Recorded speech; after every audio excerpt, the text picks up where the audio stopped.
नमस्कार. Prime time महाराष्ट्रामध्ये मी सुहास आपल्या सगळ्यांचं स्वागत करतो.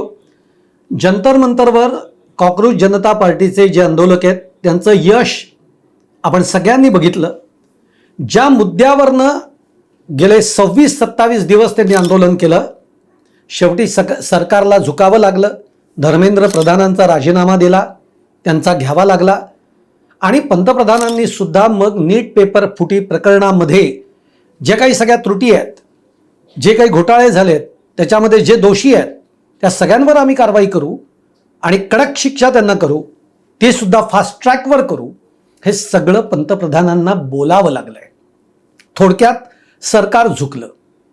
जे खरं तर हा विरोधी पक्षांचा आवाज पाहिजे होता, ते आंदोलन विद्यार्थ्यांनी हातात घेतलं आणि शेवटपर्यंत तसूभरही मागे न हटता त्यांनी ते यशस्वी करून दाखवलं. उद्धव ठाकरे आणि राज ठाकरे बंधूंनी मुंबईमध्ये विजय उत्सव साजरा केला, एक सभा घेतली.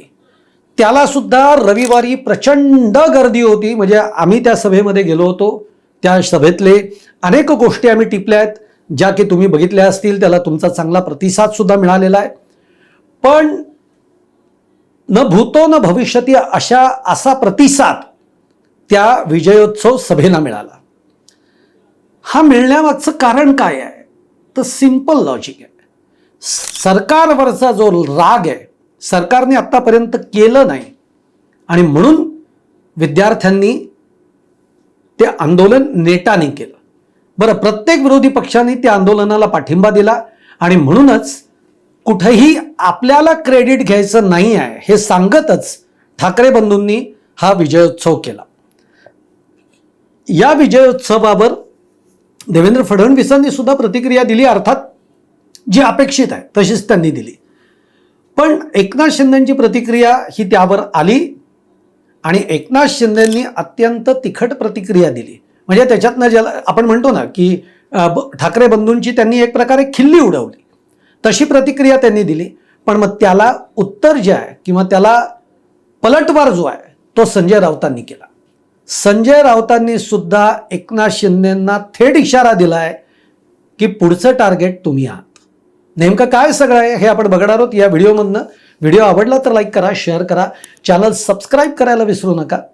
तर मंडळी, मी जसं सगळा इतिहास तुम्हाला सांगितल्या आंदोलनाचा, काल जो विजयोत्सव सभा झाली रविवारी, त्या सभेमध्ये फार भाषणबाजी झाली नाही.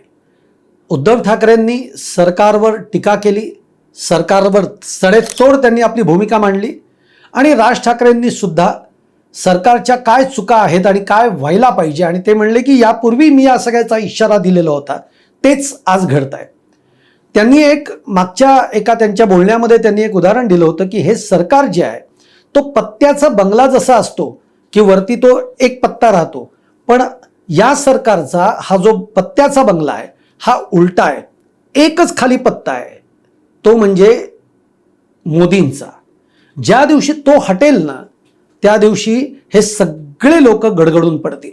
आणि तशी स्थिती सध्या आपल्याला या सरकारची झाली आहे की काय असं आपल्याला वाटतं. पण या विजयोत्सव सभेवर एकनाथ शिंदेंनी मात्र जी टीका केलेली आहे ती अत्यंत बोचरी टीका केली आहे. काय म्हणलेत ते की ते जंतर मंतरला गेले. महाराष्ट्रामध्ये या मंडळींना जनतेनं नाकारलं म्हणून ते जंतर मंतरला गेले, विद्यार्थ्यांच्या व्यासपीठावर गेले आणि तिकडे पॉलिटिकल बोलून आले, तिथं राजकीय बोलून आले. विद्यार्थ्यांनी त्यांची दखल सुद्धा घेतली नाही असं एकनाथ शिंदे म्हणाले. तिकडे जाऊन पेटवापेटवी केली, म्हणजे विद्यार्थ्यांना उस्कवलं, भडकवलं असं त्यांना म्हणायचं आहे. आंदोलन मागे घेण्यात ठाकरेंचं आंदोलन जे आहे ते नंतर मागे घेतलं गेलं. म्हणजे आंदोलन संपलं, कारण धर्मेंद्र प्रधानांचा राजीनामा झाला, त्यामुळे आंदोलन संपलं, आंदोलन मागे घ्यायला लागलं. पण ते मागे घेतल्यामुळे ठाकरे बंधूंचे जे मनसुबे आहेत ते सगळे गळून पडले. त्यामुळे ते निराश झाले. म्हणून बघा, म्हणे त्यांची बॉडी लँग्वेज बघा, त्यांचे चेहरे बघा, ते कसे निराश झालेले आहेत. अशा पद्धतीची टीका ही एकनाथ शिंदेंनी ठाकरे बंधूंवर केली. आता जेव्हा ही टीका होईल तेव्हा संजय राऊत थोडीच गप्प बसणार आहेत. संजय राऊतांनी पलटवार केला. संजय राऊत म्हणले की अहो या पोरांनी तुमची दाढी जाळली आहे, त्या दाढीची आग अजून आहे, ती दाढी सांभाळा. आणि तुम्ही काय सांगताय आम्हाला?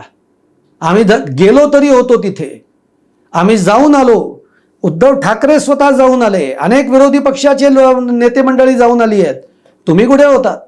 आणि हा मुद्दा खरा आहे. एकनाथ शिंदे हे ते जंतर मंतरवर जाणार नाहीत हे आपल्याला माहिती आहे, कारण सरकारमधले आहेत ते.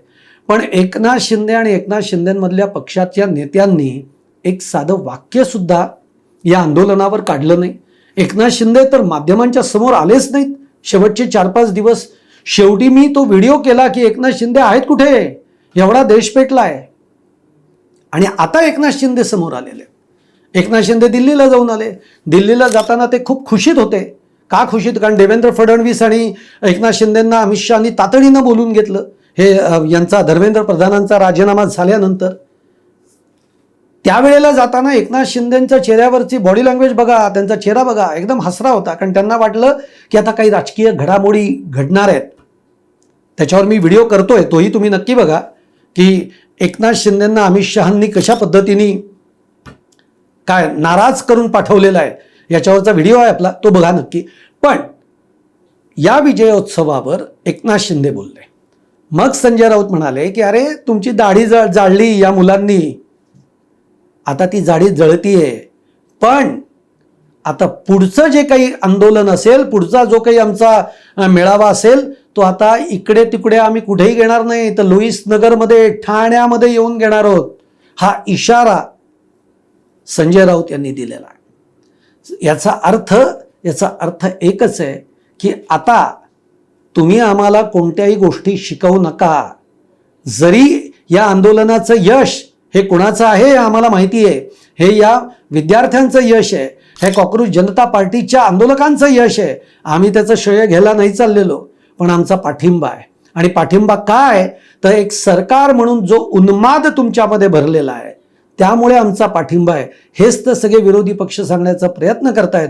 पण अजूनही एकनाथ शिंदेसारखे जे सरकारमधले मंडळी आहेत, त्यांना अजूनही त्यांची जी बुद्धी आहे ती उतरलेली नाही आहे.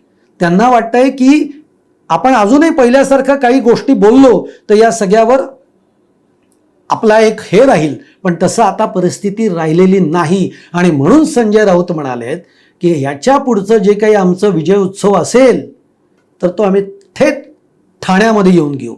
तुम्ही तुमचं ठाणं म्हणता ना, त्या ठाण्यामध्ये आम्ही येऊन जाऊ आणि त्या विजय उत्सव साजरा करू. बघा कशी गर्दी होते ते. हे आव्हान संजय राऊतांनी म्हणजेच ठाकरे सेनेनं एकनाथ शिंदेंना दिलेला आहे. आता बघूयात या सगळ्याला, या काय म्हणतात त्याला, वाद प्रतिवाद, टोमणे, त्याच्यानंतर इकडे टीका, त्याला पलटवार, यानंतर आता पुढच्या घडामोडी नेमक्या काय घडत आहेत या बघणं खूप इंटरेस्टिंग आहे.